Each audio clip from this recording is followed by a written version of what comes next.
Fear. It's something we all know, right? Whether it's that fear of the unknown or maybe just the fear of our own restless minds when it gets too quiet.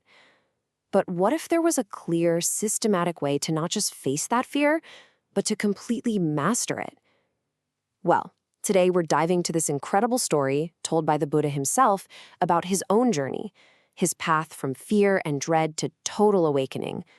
Let's get into it. So our story kicks off with a conversation. This influential Brahmin, Janasoni, comes to the Buddha with this observation. He's basically saying, the wilderness, that deep, quiet solitude, it's absolutely terrifying for anyone whose mind isn't calm and collected. It's a powerful idea that gets right to the heart of the matter, doesn't it? When we're truly alone, we're left with ourselves, and sometimes that's the scariest place to be. And the Buddha's response? It's kind of surprising. He just completely agrees.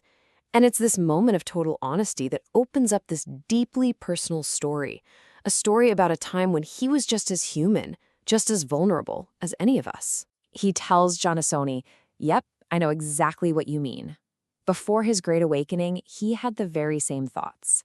He says he found the forests challenging, that solitude was hard, and that his mind felt robbed, just like the Brahmin said.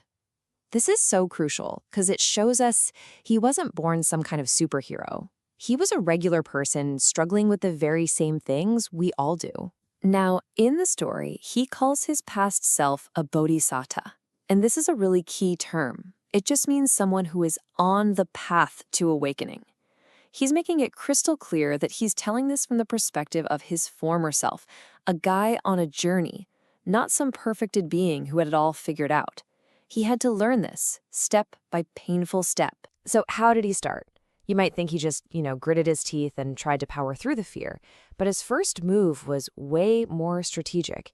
He decided to build an inner fortress by methodically getting rid of everything that actually fuels fear. And here, you can see the amazing self-audit he did on himself. He realized that things like having guilt over your actions or that constant itch of craving and desire, they actually summon fear.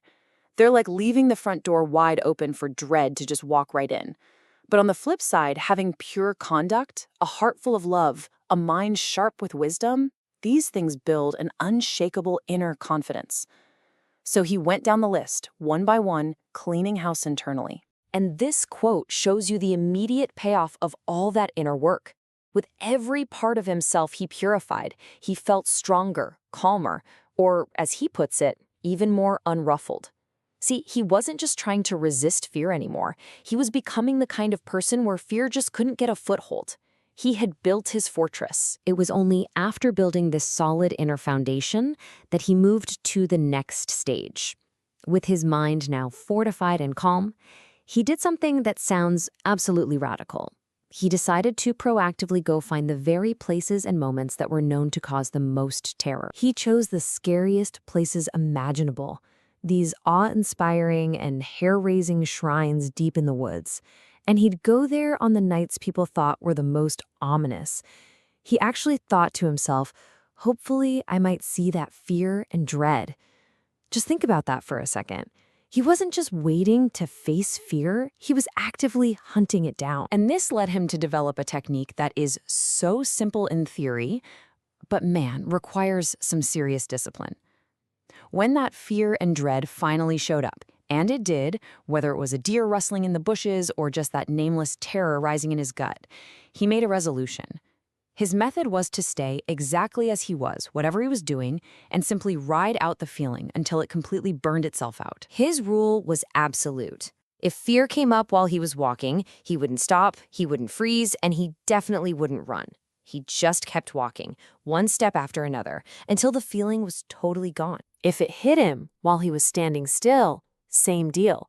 He wouldn't shift his weight, wouldn't sit down, wouldn't take a single step. He just stood his ground until it passed. Can you imagine sitting in meditation as sheer terror strikes?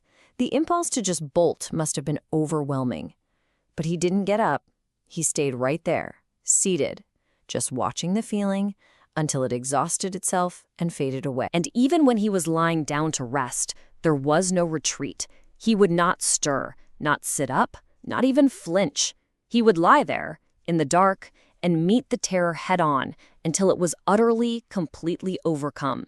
He literally outlasted it. Now, this act of courage, of facing and mastering his fear, this wasn't just about becoming brave for bravery's sake. No, this was the final key that unlocked a profound transformation.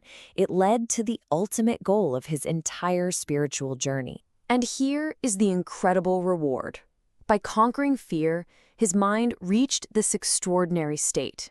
It became totally clear, bright, stable, and imperturbable. You couldn't shake it. This wasn't just about feeling peaceful. His mind was now a perfect instrument, ready and able to see reality with a clarity that was just impossible before. And on that very night, with his mind in this perfect state, he attained the 3 great knowledges. In the first part of the night, he remembered all of his past lives. Then, in the middle watch, he gained this deep insight into how all beings are reborn according to their actions. And finally, as the dawn was breaking, he got it. The 3rd and ultimate knowledge, the complete and final end of all suffering. At that moment, he knew he was free. He made this declaration, which is basically the classic statement of full awakening. The journey was over. He'd done it. What started with facing this simple fear of a dark forest had ended in total liberation. So why did the Buddha tell this whole story?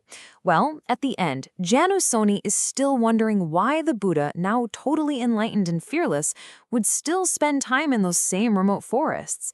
And the Buddha's answer really brings the whole lesson home for all of us right now. He boils it down to 2 simple but really profound reasons. First, he says he does it for his own well-being, for the simple happiness it brings him in this life.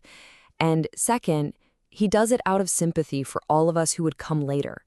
He keeps walking that path to be an example, to light the way for others who are also trying to find their way out of the darkness. And that leaves us with this really important question for our own lives, doesn't it? The Buddhist path was purification first, and then confrontation. So are we out there trying to wage war on our fears before we've taken the time to build our own inner fortress? It's something to think about.